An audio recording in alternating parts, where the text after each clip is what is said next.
Top quality और consistent performance के लिए सिर्फ सिल्वर पंप नाम याद रखना। યોમિક સાથે સાથે હવે જ્યારે ભારત અને પાકિસ્તાન વચ્ચે ડિફેન્સને લઈને એક્ટિવિટીઝ થોડી વધી છે તો આવી સ્થિતિમાં પોસિબલ છે કે ભારતના ડિફેન્સ સેક્ટરમાં કોઈક ને કોઈક બઝ બને તો ડિફેન્સ સેક્ટરની ભારતની લિસ્ટેડ કંપનીઓ કઈ કઈ રસપ્રદ છે પહેલાં તો એ દર્શક મિત્રોને જણાવીએ અને એમને રિસેન્ટ કોઈ મોટા ઓર્ડર મળ્યા હોય તો તેની પણ માહિતી આપણે દર્શક મિત્રોને જણાવીએ। જી યસ બિલકુલ।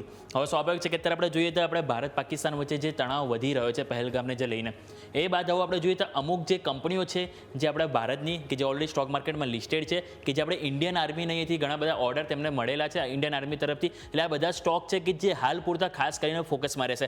તો જે ટોપ 5 કંપની છે જે તમે નજર કરો તે કે છે HAL એટલે Hindustan aeronautics limited, Bharat electronics, Bharat dynamic, Paras defence, Mazagon dock કે જેને હમણાં રિસેન્ટલી પણ ઘણા બધા ઓર્ડર ઇન્ડિયન આર્મી તરફથી આપણને મળ્યા છે।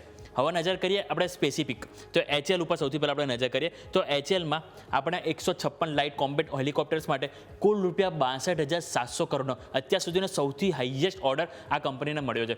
જે ઓવરઓલ આપણને જોઈએ તો જે સ્પેસિફિક જો વાત કરું તો ઇન્ડિયન આર્મી માટે આમાંથી કુલ 66 અહીંયાથી એમને મળ્યા હતા લાઇટ કોમ્બેટ હેલિકોપ્ટર માટે અને કુલ ઇન્ડિયન એરફોર્સ માટે અહીંયાથી બાકીના જે જોઈએ તો 66 અહીંયાથી તમને ઓર્ડર મળ્યા છે। એટલે આ બધા ઓર્ડર છે કે જે HAL માટે મળ્યા છે। લાસ્ટ સ્ટોક આપણે ખાસ હમણાં થીમ પ્રમાણે ફોકસમાં રહેશે ભારત ઇલેક્ટ્રોનિક્સ લિમિટેડ કે જેમાં નજર કરીએ તો ત્યાં પણ આપણને અહીંથી ઇન્ડિયન આર્મી તરફથી એમને અલગ અલગ ઓર્ડર મળ્યા છે। નજર કરીએ તો રડાર સિસ્ટમ છે, ઇલેક્ટ્રોનિક વેરફેર સિસ્ટમ છે, જુદા જુદા અમુક સ્પેર અને સર્વિસીસ જે છે એના માટે સ્પેસિફિક કંપનીને ઓર્ડર મળેલ છે।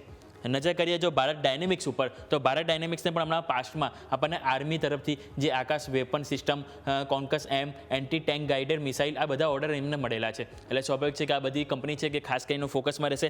પારસ ડિફેન્સ કે આ સ્ટોકમાં આપણે જોઈએ તો ખાસ એવી મૂવ આપણને થોડા દિવસોમાં જોવા પણ મળી છે। હવે આ જે કંપની છે જો તમે DRDO તરફથી જસ્ટ રિસેન્ટલી સમાચાર આપણને આવ્યા હતા કે 142.31 કરોડનો high power laser system order અહીંયાથી કંપનીને મળે છે અને સાથે સાથે ડિફેન્સ મિનિસ્ટ્રી તરફથી પણ ઓર્ડર મળ્યો હતો અને જે ₹53 કરોડનો ઓર્ડર આ કંપનીને મળ્યો હતો। લાસ્ટ કંપની છે કે જે ફોકસમાં રહેશે અને બીજું એક લાસ્ટ સ્ટોક છે જે મઝગાંવ ડોક શિપ બિલ્ડર્સ કે આ કંપની પણ વારંવાર આપણે જોઈએ તો આપણી જે આર્મી જે છે એમની સાથે ખાસી સંકળાયેલી છે કે ઘણા બધા ઓર્ડર એમને મળતા હોય છે। મિનિસ્ટ્રી ઓફ ડિફેન્સ તરફથી 1,990 કરોડનો અહીંથી એમને ઓર્ડર મળ્યો હતો અને સ્પેસિફિક જે સબમરીનના જે પ્લગ એર ઇન્ડિપેન્ડન્ટ જે પ્રોપલ્સનના જે કન્સ્ટ્રક્શન માટે સ્પેસિફિક ઓર્ડર અહીંથી કંપનીને મળેલ છે। એટલે આ બધા સ્ટોક છે કે જે આપણને ડિફેન્સ થીમ સાથે જોડાયેલા છે અને અત્યારે જે રીતનું આપણને જે વાતાવરણ હાલ અત્યારે આપણને જોવા મળે છે ભારત પાકિસ્તાનનું જે તણાવ વધી રહ્યા છે એટલે ખાસ કરીને આ બધા જે સ્ટોક છે કે જેની ઉપર આપણે ખાસ કરીને ફોકસ અહીંયાથી રાખવું જોઈએ। યસ તો ફોકસ આ રીતે અહીંયાથી ખાસ ધરાવવાની સલાહ બનતી જોવા મળી રહી છે જેના પર આપણે નજર ધરાવીશું।